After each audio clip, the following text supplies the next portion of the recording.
ॐ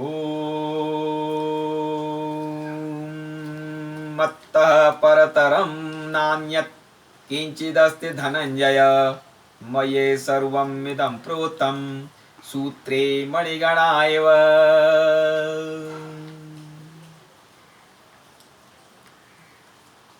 हे अर्जुन, मुझसे परे कुछ नहीं है, कुछ भी नहीं है, किंचित भी मेरे से परे नहीं है, और सब कुछ मुझ में ऐसे गुथा हुआ है जैसे कि एक माला में मोती पिरोए हुए होते हैं।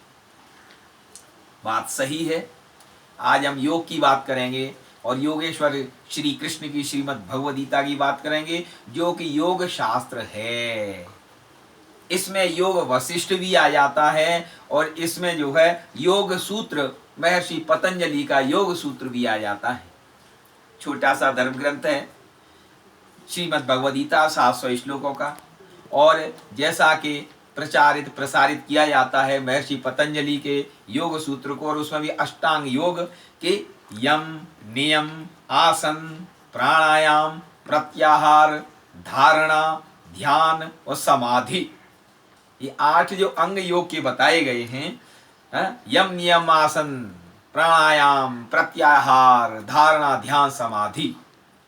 तो श्रीमद् भगवद गीता में ये अष्टांग योग भी है। भगवान श्री कृष्ण का तो अवतार ही अष्टमी को हुआ। जन्माष्टमी मनाते हैं, श्री कृष्ण जन्माष्टमी मनाते हैं, राधा रानी का श्री राधाष्टमी मनाते हैं, और ये अनुष्टुप छंद में ही गीता लिखी गई है। तो इसमें श्रीमद् भगवद गीता में, क्योंकि मुझे कुछ विचार ये लोकमान्य बाल गंगाधर तिलक जी से मिले, और इसमें स्पष्ट रूप से कहा गया है कि जो अष्टांग योग है महर्षि पतंजलि जी का, उनके सभी जो है उनका सभी का वर्णन श्रीमद् भगवद गीता में है।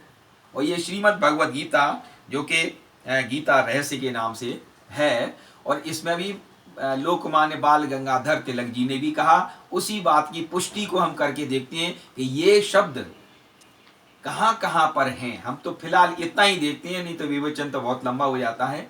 यम, अब यम के ऊपर श्लोक देखते हैं, अलग अलग से मोती चुनते हैं श्रीमद् भगवद गीता में से। पूरे मोती का जो आगार है, रत्नागार है, रत्न सिंधु है श्रीमद् भगवद गीता। तो उसमें यम शब्द देखें तो क्या है कि अनंतश्चास्मि नागानां वरुणो यादसामहं पितॄणां मर्यमा चास्मि यमः संयमतामहम्। तो मैं इसमें क्या कहा, यमः संयमतामहम्, मैं शासन करने वालों में मैं यमराज मैं ही हूं। अब यमराज कौन है? यमुना मैया के भैया। यम द्वितीया को हम मथुरा में स्नान में भी करते हैं, यमुना मैया में। तो यम का उल्लेख आ गया है। अभी विस्तार में विवेचन बाद में, फिलहाल तो यही देखते हैं यम। इससे अगला जो है अंग अष्टांग में वो होता है नियम। तो अध्याय 12 का 4था श्लोक है कि संयम्ये इंद्रियग्रामं सर्वत्र समबुद्धयः ते प्राप्नुवन्ति मामेव सर्वभूतहिते रताः। सम्यक रूप से नियमन करते हुए, इंद्रियों का नियमन करते हुए, proper regulation of our sensory organs. संयम्ये इंद्रियग्रामं सर्वत्र समबुद्धयः ते प्राप्नुवन्ति मामेव सर्वभूतहिते रताः। सभी प्राणियों का कल्याण करने वाले, और वो मुझे ही प्राप्त होते हैं, लेकिन अपनी इंद्रियों का संनियमन करते हैं। यम के बाद नियम की बात आ गई। तो अब इससे आगे चलते हैं तो आसन की बात है। महर्षि पतंजलि जी ने तो आसन की बातें की नहीं है, लेकिन यहाँ पर शुचौ देशे प्रतिष्ठाप्य स्थिरम आसनम आत्मनः नात्युच्छ्रितम नातिनीचम चैलाजिन कुशोत्तरम। क्वालिटी भी बता दी है। ये नहीं कि साहब चाइना से इंपोर्ट करना है वो योगा मैट तभी हम योग करेंगे। रेक्टेंगुलर शेप जो सप्लाई होने लग गई है। चैल अजिन कुशोत्तरम, कुश के ऊपर अजिन के ऊपर और मखमल सा बिछा करके और समतल स्थान पर बैठो, न किसी गड्ढे में जाओ, न किसी ऊपर उत्तुंग शिखर के ऊपर जाओ।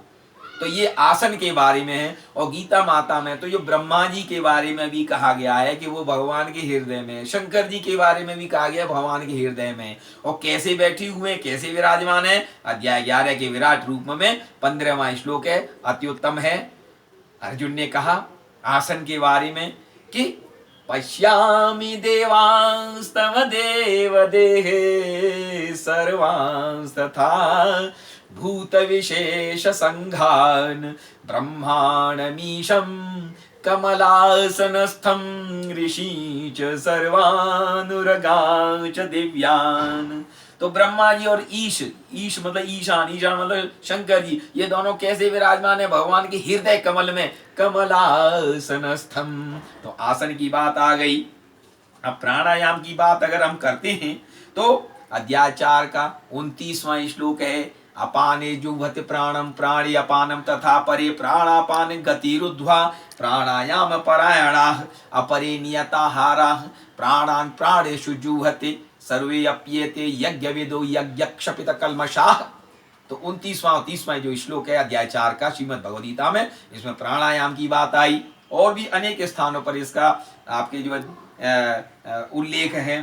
प्रत्याहार की बात आई तो प्रत्याहार तो सब ठीक है, इंद्रियों का संयमन करना है, सभी तरफ से अपने मन को खींच करके रखना है, लेकिन पहले आहार तो सही कर लो। तो आहार के बारे में अध्याय 6 में जो कहा गया है, युक्त आहार विहारस्य युक्त चेष्टस्य कर्मसु युक्त स्वप्नावबोधस्य योगो भवति दुःखः। तो पहली सीढ़ी तो पार कर लो। खा लेते हैं हम ज्यादा से ज्यादा, फिर कहते हैं हम तो योगी हैं, तो वो बात नहीं है। प्रत्याहार हो गया, नॉन पोजेशन हो गया। अब उसके बाद में आगे चलते हैं तो धारणा ध्यान समाधि, ये 3 जो अवस्थाएं हैं, ये जो 3 जो अंग हैं अष्टांग के, तो इसमें धारणा कैसे करेंगे, सर्वद्वाराणि संयम्य मनोहृदय निरुध्य च मूर्धन्याधायात्मनः प्राणम स्थितो योग धारणा। अध्याय 8 का 12वां श्लोक है। और अगला 13वां तो बस शरीर त्याग के बारे में है कि ओम मित्येकाक्षरं ब्रह्म व्याहरन् माम् अनुस्मरन् यः प्रयाते त्यजन् देहं स याति परमां गतिम्। और शरीर त्याग की जहां तक बात है, ऐसा नहीं है कि इस शरीर को त्याग करके ही बात बने। रोजाना इस शरीर को त्याग दो और विचारों के साथ फिर पुनर्जन्म इसी देह में रोजाना लीजिए, तभी तो आनंद आता है। और ध्यान की बात है तो भगवान श्री कृष्ण ने अध्याय 6 में श्लोक संख्या 11 से 32 तक जितना अधिक सुंदर, अध्याय 6 में 11 से और 32 तक जितना ध्यान के बारे में बताया है, आनंद आ जाता है। और श्रीमद् भगवद गीता का ही अर्थ है वो है श्रीमद् भागवत महापुराण। उसमें 11 स्कंद में उद्धव जी से भगवान श्री कृष्ण ने कहा है, क्या कहा है कि हे उद्धव, ज्ञानी लोग योगी लोग मेरा कैसे ध्यान करते हैं। तो उसमें बताया है ध्यान विधि में 11 स्कंद में कि समम प्रशांतम सुमुखम दीर्घचारु चतुर्भुजम सुचारु सुंदर ग्रीवम सुकपोलम शुचि स्मितम। इसी प्रकार से कि कैसे मेरा ध्यान किया जाए। मैं समम प्रशांतम सुमुखम दीर्घचारु चतुर्भुजम सुचारु सुंदर ग्रीवम सुकपोलम शुचि स्मितम। अरे कन्हैया लाला के गोपियां ऐसी गुलचे लगाती थी, उसका ध्यान किया जाए तब आनंद आएगा। नहीं ध्यान करोगे और बूढ़े हो गए तो बात नहीं बनेगी। अरे उस युवा का, उस बालक का, जिससे कि मन भी बालक की तरह निर्दोष बना रहे, निर्दोषम ही समम ब्रह्म। और अंत में जो है एक जो अवस्था आई वो समाधि की आ गई। तो समाधि के लिए तो बस जो अर्जुन ने पूछा है अध्याय 2 में कि स्थित प्रज्ञस्य का भाषा समाधिस्थस्य केशव स्थित धीः किम प्रभाषेत किमासीत व्रजेत किम। तो पूरे जो समाधिस्थ की बात आई है तो श्लोक संख्या आपके 55 से लेकर के 72 तक ये पूरा समाधिस्थ जो योगी होता है, स्थित प्रज्ञ योगी होता है, उसकी समाधि की अवस्था बताई है। ये नहीं कि मुंह लटका करके दाढ़ी बढ़ा करके और नीचे बैठ गए और बस हो गए, बड़े बड़े बड़े समाधि बाबा हैं, समाधि में लीन है, कुछ नहीं भैया। इस जगत में रह करके ही जागते हुए ही समाधि करनी है, तभी योग बनता है। और जो 3 योग जो प्रमुख रूप से जो गीता में जिसकी चर्चा होती रहती है, योग तो बहुत हैं, ये योगा मास्टर हैं, कोई अमेरिका में, कोई इंग्लैंड में, कोई ऑस्ट्रेलिया में, जाने कहाँ कहाँ योग करा रहे हैं। और किताब का नाम ही है, इसका नाम the great Indian yoga masters. तो इसमें अभी प्रारंभ में हमारे विदेश मंत्रालय द्वारा ही निकाली गई है, पब्लिश की गई है। और इसमें जो योग की बात चली है, तो अब हम इसके अंदर अगर देखते हैं तब भी आनंद आ जाता है। और देखिए, इसको कहा गया है भक्ति योग। ये गणेश जी दिखा दिए, नहीं, ये बुद्धि योग, बुद्धि योग में गणेश जी दिखा दिए। और इससे आगे जो है, इससे आगे जो दिखाए हैं कर्म योग के ऊपर हनुमान जी के दर्शन करा दिए हैं। इसको कर्म योग कहा गया है। हनुमान जी को चाहिए कुछ नहीं था, सिर्फ भक्ति चाहिए थी, और कर्म के द्वारा सीता मैया का पता लगाया, तो इसको कहते हैं कर्म योग। और इससे अगला योग जो है वो है भक्ति योग। ये कौन सा योग है? भक्ति योग। ये है भक्ति योग। और या फिर प्रेम योग। भक्ति योग या योगा ऑफ लव, दुनिया से प्रेम करेंगे तो महायोगी बन जाएंगे। और इससे अगला जो है वो है ज्ञान योग। मैया सरस्वती के दर्शन कर लीजिए। तो इस प्रकार से अनेक योगों की जो बात आई है, श्रीमद् भगवद गीता में सब कुछ है।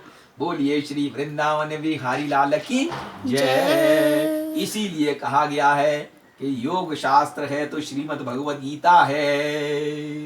बाकी सब कुछ उसी बीज में से निकले हुए अनेक पुष्प जो अब पल्लवित हो रहे हैं, चाहे महर्षि पातंजलि हो, चाहे महर्षि वशिष्ठ हो, चाहे और कोई महर्षि हो, चाहे कोई से भी ऋषि हो। क्योंकि भगवान ने स्वयं कहा है कि महर्षयः सप्त पूर्वे चत्वारो मनवस्तथा मद्भावा मानसा जाता येषां लोकैमाः प्रजाः।